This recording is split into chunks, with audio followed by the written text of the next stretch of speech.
enough. The NBA has problems that require seismic change. Now, tonight, case in point, we finally wet our beaks and had a real couple of showdown games. You go to New York, you take on the Knicks, you go belt to ass on them, which I always love. Somebody put Spike Lee in a garbage bag and get him out of the arena. The point is, we got the Spurs here. And the Spurs, they beat you. But it was a good basketball game, and both teams had primarily their key piece. You get OKC coming to town, and when I tell you this is a G League team that OKC is putting out there, the league should find them. But moreover, that fine should go into a pool, and that pool should be paid back to people who bought tickets tonight. This is an effing joke. SGA is not playing. Jalen Williams is not playing. AJ Numbnuts is not playing. Chet's not going to play. Hartenstein's not going to play. Caruso's not going to play. Yeah, Chet's doubtful, which means he ain't playing. It's dishonest and it's wrong. I know it won't matter what some dimwit radio host says in Detroit. When the broadcast partners start bitching, that's when it's going to change. ESPN's been running promos on this game for 3 days. Ain't nobody watching that tonight. We paid what for what? And no league has this problem except this one. Right, and you expanded. Now you got games on Peacock, which are going to be these marquee games during the middle of the week. Well, nobody's playing in those games. Maybe that's what it's going to take in order for the NBA to step up. But man, they got so many problems in that league. Like, where is this in the pantheon of problems for them? I think it's massive. On double up video, I'll talk about Khris Middleton towards the middle end of the video. But let's talk about what Mike Valenti said. Now, apparently Jalen Williams, SGA ain't playing. Most of the Thunder roster isn't playing. And check out Detroit Pistons Talk playlist, thumbs up the video, share the video, subscribe to the channel. So, one of the bigger problems when you're talking about this in the NBA, it just tends to be when West Coast teams come East or East Coast teams come West, you got to understand the dynamic too of what Valenti was saying is that they only play twice, home and home.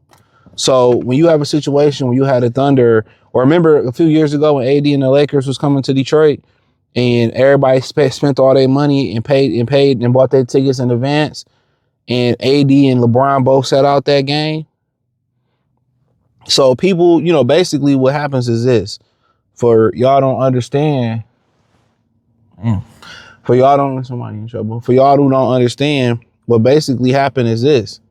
The situation of it is when they have certain games, they mark them up. Simple as that. When they have certain games, they mark them up. So they'll mark up a game for the Thunder or whatever the premier teams is. When they come to your city, they mark them up. They mark it up. So that's just what it is. So whether it's the Thunder this year, the Spurs, the ticket prices shoot up significantly. And, in these situations, man, it's sad. It's sad because you come here once a year and you don't play. That may be the only time that, fans get to see SGA play or Shaq play or Jalen Williams play, and they want to see them play. And then it becomes a bigger issue. It becomes a humongous issue. So he's absolutely right. And the NBA got to do something about it. This was supposed to be a big game, probably was possibly be a syndicated game. And then all of a sudden, y'all magically sit all y'all players out when y'all come to Detroit. And they do it in a whole bunch of teams, a whole bunch of other places. And once again, you just never seen this, pretty much as much as you see it today, how much the product is disrespecting the consumer. If it's no consumer, it's no product. I see it in boxing. They don't get the fans what they want to see, but still expect you to play premium dollar. You see it in basketball.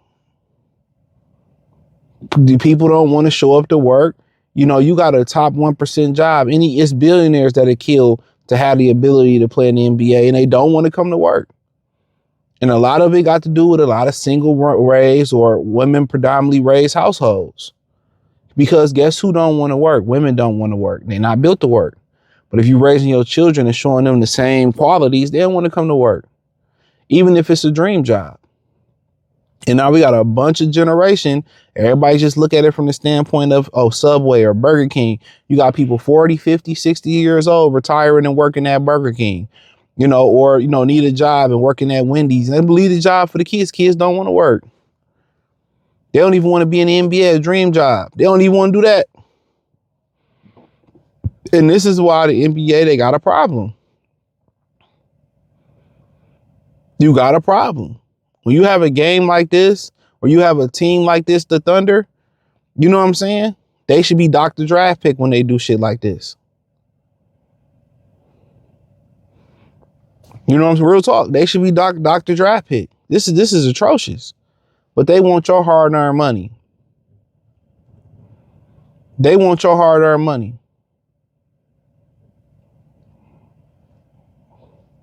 They want your hard-earned money. They want you to watch the product. But then you supposed to watch, the Pistons versus a G League team. 1 or 2 times you play a year, and then you know what other teams end up doing that they afford to do it. If Detroit go to Oklahoma City Thunder, they sit their stars and say, fuck your fans. This is atrocious. This is nasty work.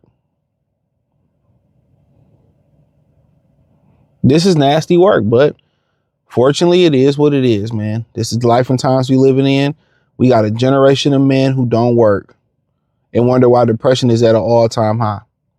Even if they got elite level jobs, they don't want to get out there and work. This is sad. But, talking about Khris Middleton real quick, they say, they gave him the option. I think he in Dallas, the option to buy out or stay with the team. Some people think he'll buy out, and the Pistons are interested in him. I mean, good defender, solid shooter, ain't what he used to be. But since Khris LeVert and Kevin Huerter is not doing what they supposed to do, it's worth the shot. It was a guy who cut his teeth in Detroit.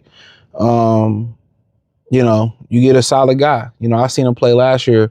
We played the Wizards, on 3-1-3 day, so still can help you out. Experienced guy, just body starting to break down and feel him. So, honestly, I'm not mad about it.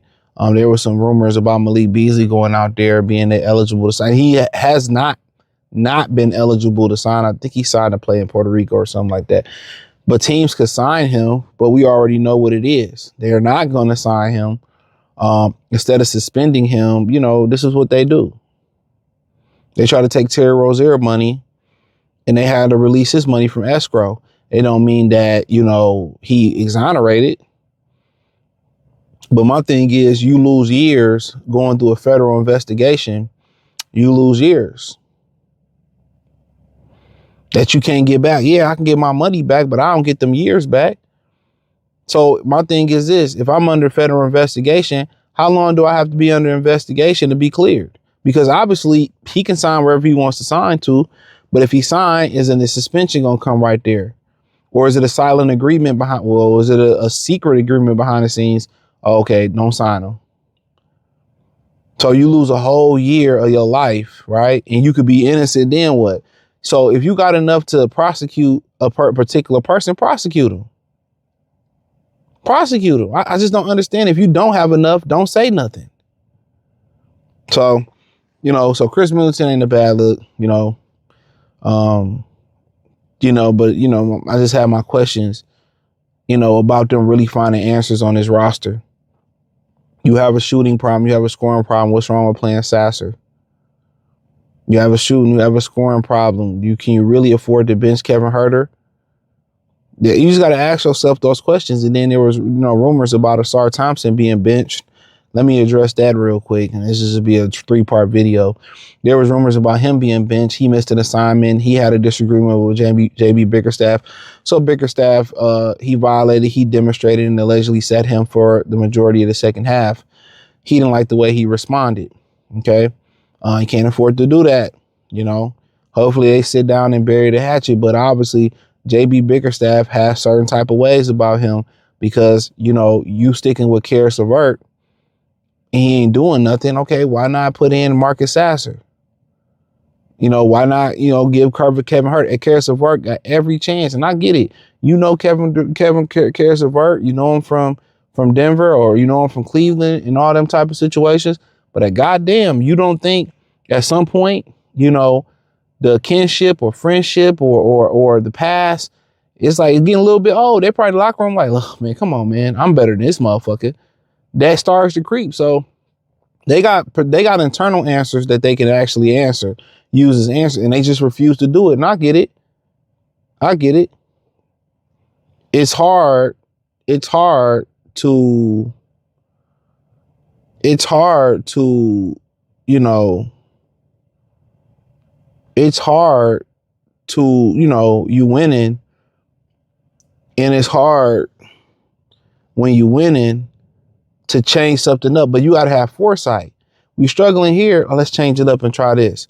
A lot of people say, "Oh, you winning, don't touch it." But then in the Spurs, you see what I was talking about. You got to be ahead of the curve, but you know, it is what it is, man. So it is what it is. So, you know, but you know, the whole thing with Asar Thompson and JB Bickerstaff, shit, you know, it happens. Men are able to have, you know, disagreements.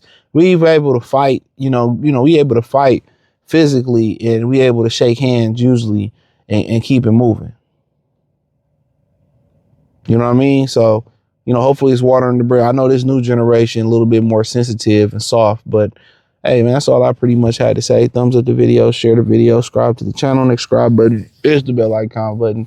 Hit all notifications. Increase your chance, get notifications. We go live and drop video. Appreciate the love and support. Let me know what you girls and guys think in the comment section. Check out the Detroit Pistons Talk playlist for more videos like this. Peace.